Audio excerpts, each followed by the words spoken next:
ciidamada dowladda Soomaaliya iyo kuwa deegaanka ayaa toddobaadkii hore qasbay degmadii u dambeysay gobolka Shabeellada Dhexe ee ku sii jirta gacanta ururka Al-Shabaab. Qabashada runrigeedka ee 2022 bishan waxaa horeeyay qabashadii Aadan Yabaal ee 5tii bishan ee isla gobolka Shabeellada Dhexe. Haddaba weerarkii u dambeeyay ee howlgallada socda ee halkan ay ciidanku ugu dhaqaaqi doonaan meesha ay Haaruun Macruuf ku wareysatay taliyaha ciidanka xoogga dalka Soomaaliya Odabaha Yuusuf Raage.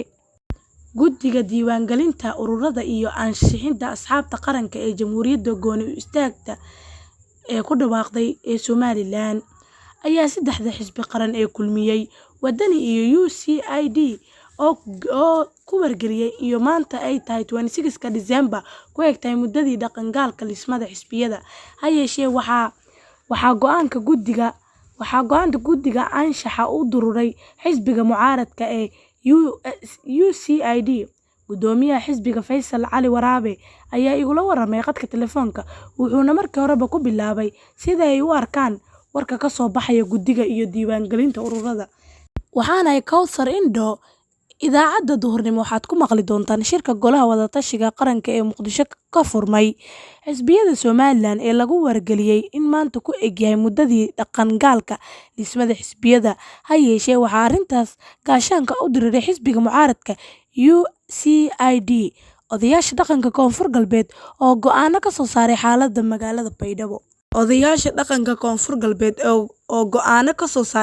magaalada Baydhabo. Soomaali ku soo dhawaada tabinta tooska ee BBC Soomaali. Muxuu salka ku hayaa khilaafka Shiinaha iyo Taiwan xilli Taiwan ay ku bariisatay diyaaradaha iyo maraakiibta dagaalka Shiinaha oo ku hareeraysan isbitaal ku yaala degmada St. Louis Park ee gobolka Minnesota ayaa noqday kii ugu horeeyay ee Mareykanka ee gudihiisa lagu iibiyo xijaabka haweenka Muslimka. Siyaad Saciid Saalax ayaa warbixin arrintaas ku saabsan ka diyaariyay. Dowladda Mareykanka ayaa ansixisay sharciga qarashka difaaca ee ogolaanaya ilaa iyo 10 bilyan oo gargaar ah amni iyo soo iibsasho hubka Taiwan. Xiisadda ka dhex taagan Shiinaha iyo Taiwan ayaa mar kale meel adag gaartay xilli xukuumadda Taib ay ka walaacsan tahay dandaansiga ugu imaanaya dhanka Beijing. Xaalad oo aan markii horeba hagaagsanayn waxay cirka u sii shareertay markii ay Nancy Pelosi booqatay Taiwan, taas oo Shiinaha aad uga carooday. Sida laga soo xigtay mas'uuliyiinta Shiinaha, booqashadii Nancy Pelosi ayaa noqotay mid khatar ku ah nabadda iyo xasilloonida marin-biyoodka Taiwan. Hogaamiyaha Shiinaha Xi Jinping ayaa mar sii horeysay sheegaba inay qasab tahay in dalkiisu uu dhammaystiro yoolka midnimada iyo soo celinta Taiwan. Taiwan ayaa sheegtay inay aragtay 71 diyaaradood iyo 7 markab oo kuwa dagaalka oo Shiinaha laga leeyahay oo ku hareeraysan jasiiradda. Mas'uuliyiinta ayaa sheegay in kani uu yahay mid ka mid ah duulimaadadii ugu weynaa ee Shiinaha lagu maleego. Waxay sidoo kale Taiwan sheegtay in 6 diyaaradood oo kuwa dagaalka ah la arkay, iyadoo intaa ku dartay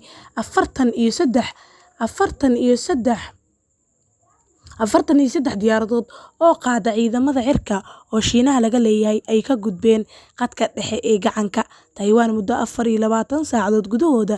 oo militariga Shiinaha ayaa sheegay inay dowladda ku sameynayaan agagaarka Taiwan si ay ugu jawaabaan waxa ay ugu yaraan dandaasiga Mareykanka ee Taib. Waxay ka socdeen gobolada Shabeellaha Dhexe iyo Hiiraan, especially xoogoodu hadda muddooyinkii hadda ugu dambeeyay isbuucan hadda aan ku jirno wuxuu ka socdo gobolka Shabeellaha Dhexe. Howlgalkaas runtii Ilaahay fadligiis wuxuu noogu qabsoomay sida loogu talagalay. Waxaa ka socday degmooyinka Aadan Yabaal iyo Ruunurgood, especially hadda waxaa la socotaa in ciidanka xoogga dalka Soomaaliyeed iyo ciidamada deegaanka oo gacan siinaya ciidanka xoogga dalka Soomaaliyeed ama dadka deegaanka oo gacan siinaya ciidanka xoogga dalka Soomaaliyeed degmada Ruunurgood la wareegeen. Sidaas oo kalena kuma ekaane ilaa deegaanada ku xeeran oo dhan oo dabcan xuduudka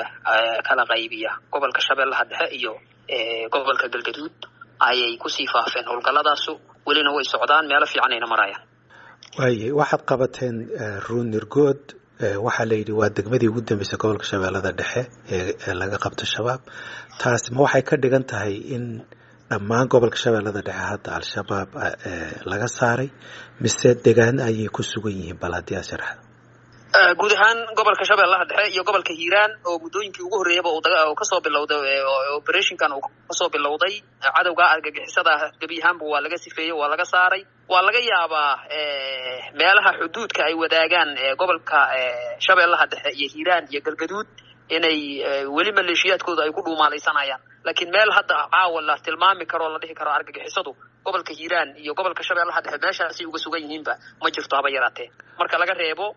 dabcan galbeedka webiga laga yaabaa gobolka Hiiraan weli inay argagixisadu ay ku dhuumaalaysanayaan uga dambeeyaan laakiin guud ahaan inta kale gobolka Hiiraan waa laga sifeeyay gobolka Shabeellaha Dhexe sidaas oo kale ayadana waa laga sifeeyay laakiin sideedaba howlgalkan socda ma ahan kaliya mid ku salaysan gobol waa mid ku salaysan meel kasta ee argagixisadaas oo ay joogaan in laga dulqaado dadka Soomaaliyeed iyo deegaanada ay ku sugan yihiin argagixisadu waa gartay marka adigoon qorshaha ciidanka iyo wixii taladeedii ku jira dabcan dadweynaha si guud aan uga hadlayn laakiin haddana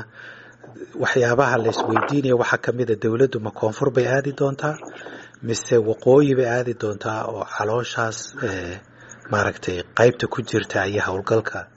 gaarsiin doontaa marka maxaad nala wadaagi kartaa intii suurtagal dowladda Soomaaliyeed dabcan la dagaalanka argagixisada iyo taliska ciidanka xoogga dalka Soomaaliyeed la dagaalanka nimanka argagixisada qorshe ayaa uga yaala qorshahaas ayaan raaci doonaa hadii Ilaahay yiraahdo inaan koonfur aadi doono iyo inaan waqooyi aadi doonana waxaan ogaa doonaa insha Allah tacaala sida hadaba ay u dhacday marka aan tagno meelaha aan aadi doono waqtigaas ayaa dabcan ayaa la ogaa doonaa laakiin targetkeenu waa meel kasta ee argagixisadu ku sugan tahay ama ha ahaato koonfur ama ha ahaato waqooyi nooma kala cayino meel kasta ee nimanka qawaajidta ah oo ay dadka Soomaaliyeed ay dhibaatada kula hayaan ayaa dawladda Soomaaliyeed iyo ciidanka xoogga dalkaba ee hadafkooda iyo targetkooda uu yahay meelahaas aan aadi doonaa Ilaahay idinkiisa waxa muddo badan la sheegi jiray oo la dhihi jiray ciidamada Soomaalidu kaligood ma dagaalami karaan iyagoo aysan la soconin ciidamada AMISOM ee Midowga Afrika sida muuqata hadda dagaalka waxa wada idinka ciidamada Soomaalida iyo qorshihiisa marka bal fikradaas oo hore loo qabay iyo saad u beeniseen iyo waxaad ka hadashaa maxaan ku dhadaa awoodda ciidanka horta ciidanka Soomaaliyeed sideedaba dalka Soomaaliya waa dal dabcan mushkilado iyo burbur ka soo baxay ciidanka Soomaaliyeedna sida dawladnimada Soomaaliyeedba ay maalinta ka dambaysa ay soo korayso ciidanka Soomaaliyeedna sidaas oo kale ayuu ahaa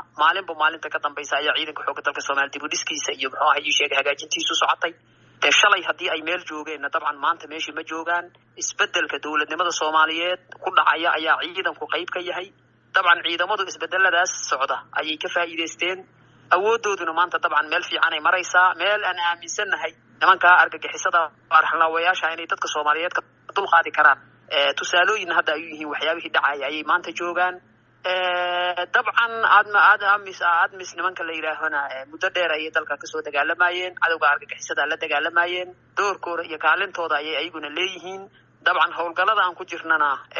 qaybo ay ka qaataan ama ay ka geystaan ama gacan ay ka geystaan ayaa jirta laakiin waxa laga hadlayo waa groundka iyo muxuu ahay sheegay operationska ka dhacaya oo cadawga looga saarayo marka dabcan ayagana doorkooda iyo kaalintooda kale ayay ka qaataan dabcan nabadda Soomaaliya laakiin maanta ciidanka xoogga dalka Soomaaliyeed iyo guud ahaan hay'adaha amniga Soomaaliyeed waxay marayaan meel aad iyo aad u fiican kanay adkaa doonaan hadii Ilaahay ogolaado cadawga argagixisada marka maxaa isleedahay caqabada ah oo way idinka hor iman karaan ama maxaan ku dhahaa dib u dhac bay ku keeni karaan howlgallada maxaa tabaabashood ka samaysatay maya wax caqabadahoo naga hor imaan kara Ilaahay idinkiis ma jirto annagoo kaashanayna Allah iyo dadka Soomaaliyeed hadafkeena iyo muxuu ahay sheegay yoolkeenuna uu nuucad yahay wax caqabado naga hor imaan doona Ilaahay idinkiis dagaal markii la galo dabcan khibrada la kala bartaa khibrad cusub baa ku soo korodha maxaad ka barateen ragga aad dagaalamaysaa iska soo horjeedaan maxaad ka baratay ciidankaaga iyo aad hogaaminaysa adiga walaaki ciidankan waa ciidankeeni wax hadda maanta hadda aan halkaan uga sheekaynayna ama meediyaha aan uga sheekaynayna ma aha waxaan ka baranay cadawga sidiisaba waxa ay meesha ku hayaan waa dhagar iyo khiyaanooyin taasna waa waxaan ka dhereegsanahay oo wax hadda aan baranayna ma ahan ciidankuna dabcan waaba ciidankii wax gaar ah oo laga baranayo ma jiraan waa un ciidankii waa gartay waxa muddo badan la sheegay al-shabaab hubka ugu badan ay isticmaalaan marka ay noqoto wadooyinka iyo magaalooyinka ay ciidamadu haystaan inta ka dhaxaysa dhulka baadiyaha inay yihiin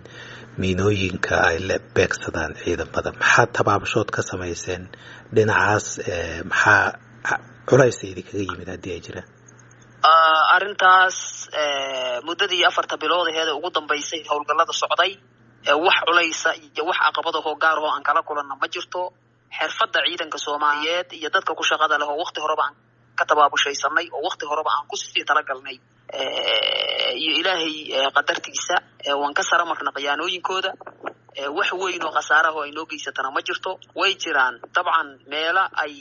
si micna darro ah ay u dhigeen dad Soomaaliyeed oo masaakiina oo shacaba oo aanay u nixin sida caadada u ahba ay ku dhibaateeyeen way jiraan. laakiin wax weyn oo saameynaya ay ku yeelatay howlgallada ciidamada ma jirto. waxaana ka dareemi kartaa oo ka garan kartaa xawliga howlgalladu ku socdaan iyo masaafooyinka muddooyinka saacadaha la jaraayo. taas ayaad ka dareemi kartaa inaysan wax weyn oo caqabada aysan ugu keenin. marka wax kasta oo dhagar isku darayeen maantay way ka sareeyaan ciidanka qaranku khiyaanooyinkooda wayna dabcan beeninayaan wayna ka guulgaari doonaan ilaahay idinkiisa. waayo laba su'aalood baa idhaman. mid waxay tahay adigu nin military tahay dabcan siyaasadda maaragtay siyaasi ma tiid, laakiin khilaafaadiyada siyaasadeed waxaa la yidhaha waxay saameeyaan horukaca iyo horusocodka ciidanka. adigoon hadda arrin gaara ku weydiinayn, laakiin haddana doorashadii lasoo dhaafay, xiisadan hadda ka taagan maamul goboleedka koonfur galbeed, dabcan kuma weydiinayo khilaafka ay saad u aragtid, laakiin ciidanka see u saameynaysaa markii uu jiro khilaaf siyaasadeed?